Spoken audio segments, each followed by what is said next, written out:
Today's video is going to be something that I said I wouldn't do, but I've been asked 100,000 times, so I made a natural 4-star tier list. I'm going to explain the tier list. The link to the tier list will be in the comments, so you can download it or whatever. But this video will explain my thought process.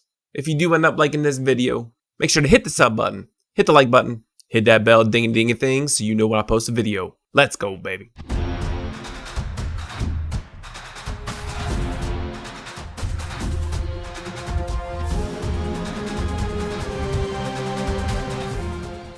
So here's a disclaimer. This is a tier list. This is not the end all be all. All I'm trying to do is help you use your resources in an efficient way. Resources are very limited. Every monster in Summoner's War Sky Arena or Chronicles has some kind of purpose somewhere. They can work, but there are monsters that are better. I have this categorized in 6 different categories. Don't build, there's better options. Rare situational monsters, specific area monsters, strong monsters, top of their class monsters, and OP monsters. They're not necessarily overpowered. They're just really good. I guess you could say it's a must build. I'm not going to talk about every single category and every single monster. That'll be a 30-minute video. I'm going to leave a link to the tier list down below. And by all means, if you disagree with something, I don't mind constructive criticism, so please leave a comment so we can discuss it. Alright, first category, do not build these, they are better options. All these monsters above me, they either get outclassed by another 4-star unit, or they even get outclassed by a 3-star unit. Another reason they could be here though, because a certain type of damage or type of effective damage needs a buff. But all these monsters above do not build. Next, these are the rare situational monsters above me. These monsters are only situationally good, and there's better options out there as well. But at least these have some kind of purpose to them, but not strong enough for this video. Specific area monsters. These are good monsters, but only needed in specific places. Whether that's dungeon or AFK farming, or a special expedition and nowhere else, or maybe spires or something, just very specific. Or only if the situation calls for this type of monster, but not strong enough for the video. Let's get into the monsters that are strong enough for you to build. These are strong monsters, but I'm not going to talk about them in this video. All these monsters here are very strong, and if you build them, they will not let you down. Some of them are situationally strong, some of them depend on your summoner. They could even be placeholders until you get natural 5-star units of the same caliber. But if you have any of these monsters up here, it's not a bad idea to build them. But there are 4 stars still that are better. Alright, now let's start talking about monsters. With my image up top, you won't be able to really see behind me, but this is kind of just for me and my reference. These monsters are here because they are either the best at what they do. Whether that's knight, support, if they're a provoking knight or a support knight or whatever. They could be a buffer type of support or like a full healer type of support. But these monsters are the top of their class for natural 4-star monsters. And to be heard, they are in no specific order. Light Werewolf Ashir. Light Werewolf is a very tanky max HP damage dealer bruiser. He can remove buffs on both of his skills. He's a warrior, so he goes straight for assassins and PvP. Or if you just need a buff remover, he's a frontline tanky bruiser that will remove buffs for you. Next is Light Mystic Witch Linda. Linda has 2 AoE damage skills. One is an AoE nuke practically, because if the enemy's HP is below 30%, she's going to do 50% more damage. This also ignores Endure, so she's a great Theomars or Cleave killer. She also has an AoE heal block, which is underrated in my opinion. Light Vagabond Darren, best 4-star tank in the game. He has an AoE provoke that gives defense buff to all allies. He also has a self-defense buff if he hits a target with his first skill when they are provoked. But his passive is what is awesome, especially in Arena. If any of his allies gets attacked, he will do an AoE provoke, which is using the skill Cry of Challenge, giving all of your allies a defense buff. I use him currently on my arena defense on North America, and it's awesome. This eliminates most assassins trying to get to my Orbia. Water Mystic Witch Megan. Megan, in my opinion, is good for certain areas, but also for like guild raids or even world boss. So of course she has an attack buff of level 2 and an attack speed up buff of level 2. But she also has attack down and evasion down too. Now evasion isn't really a needed debuff because a lot of people don't have high evasion anymore, and neither do the monsters or bosses. But the thing about evasion down is that it is another debuff. This is another debuff for Narinha, for Crow, for Argon, whatever. And only a select few people have evasion down. Light Amazon Lynn, she is still good. She requires really good runes though. And I mean high attack speed, high crit damage, high attack, high crit rate. Fire Epicon Priest Chloe. I didn't have her at the top category of OP. She is good. She probably is at the top of her class. You can cheese a lot of things like TOA hard, Spires, even Arena she's good. Especially early game, really good.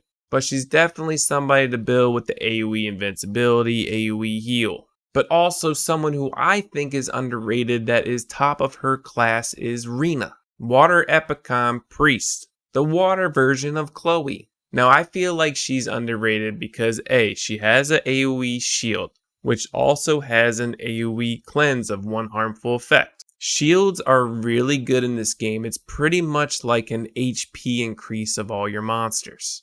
And in Arena, when there is a heal nerf over time, shields are a lot better.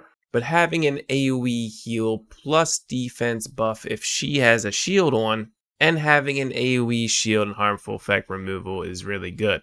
I use her currently in Arena a lot, and in PvE in Galagos Ruins. But those are like hybrid healers with buffs, right? Let's talk about one of the best healers for 4 stars, Water Howl Lulu.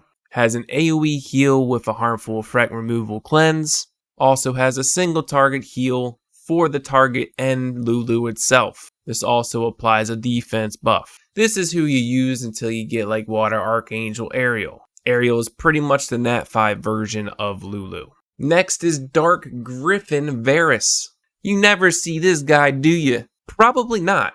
But there is a lack of assassins that aren't natural 5-star units. Out of all the Nat 4 assassins, besides 2 PvE kings, Varus is by far the best PvP assassin for natural 4-star units. You don't make him like super nukey, you kind of make him like a bruiser with high attack speed. He has a damage taken down buff, which decreases damage by 30%. He also has a level 3 drain damage buff that he gets. He also has a self crit rate buff, which that buff is 30% crit. So you can build him with 70% crit, high attack speed, high attack, high crit damage. Because his basic attack has a 42% rate to give him an attack speed up buff. And this is for 17 seconds. You can literally stack attack speed level 10 really quickly. And he's constantly healing himself and he's taking less damage. Very underrated monster. And last but not least, at the top of the class for provoke tanks. If you don't have Darian, then you got Mav. Mav has an AoE provoke, which also gives him a level 1 heal over time. And his other skill gives an AoE skill acceleration to your whole team, for your other monsters and your summoner to get off more skills. Alright, now for the OP monsters right above me. These are monsters you should definitely build if you get them. Dark Inagami Crow. Debatably the best or second best PvE damage dealer in the game for 4-star units. The more debuffs the enemy has, the more damage he's going to do. If you don't have an Argon build or a Narinha or a Light Sylph, Dark Inagami is it. Next, the best early game damage dealer 100%, and that's Wind Marshal Cat, Miss Naomi. She's super easy to build. All you need is 5 debuffs on the enemy and she's getting 100% crit pretty much. All you gotta build is attack percent and crit damage. The most you can. And then for as many harmful effects there is, it increases the crit damage up by 20%. What I like to do is to build her attack percent most. Boost that up as much as you can. Because she's a 4-star, she has low attack base stat. And since she's getting crit damage here, you just boost that attack, alright? Light Epicon Priest Iona.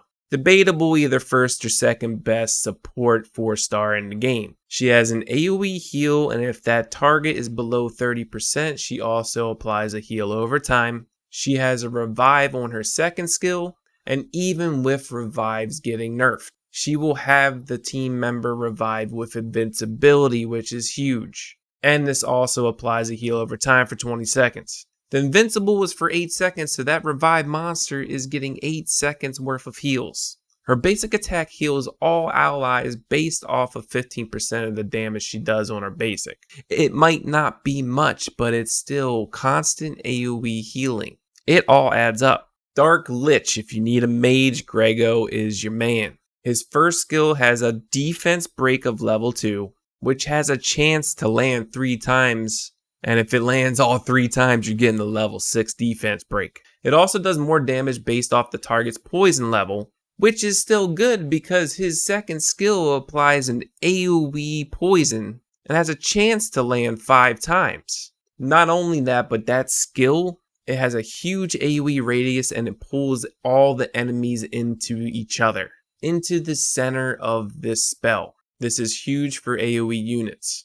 And if the target has damage over time, like a poison, he does 20% more damage and he takes 20% less damage. I want myself a Dark Lich. Lighthouse Shushu, everybody should know Light Shushu by now. He has AoE heal, AoE cleanse of damage over time, and AoE immunity. Shushu also has a single target heal to a target and himself, or herself, I don't know, it's 2023, whatever, it's a ghost. But applies recovery given up. So if that target gets healed again, they're getting healed for even more. I use Shushu pretty much everywhere. And if you have Shushu, you should too. Darkheart Croa, debatably probably one of the best supports for PvE. Has an attack speed up buff, precision up buff, crit rate up buff, all of level 2.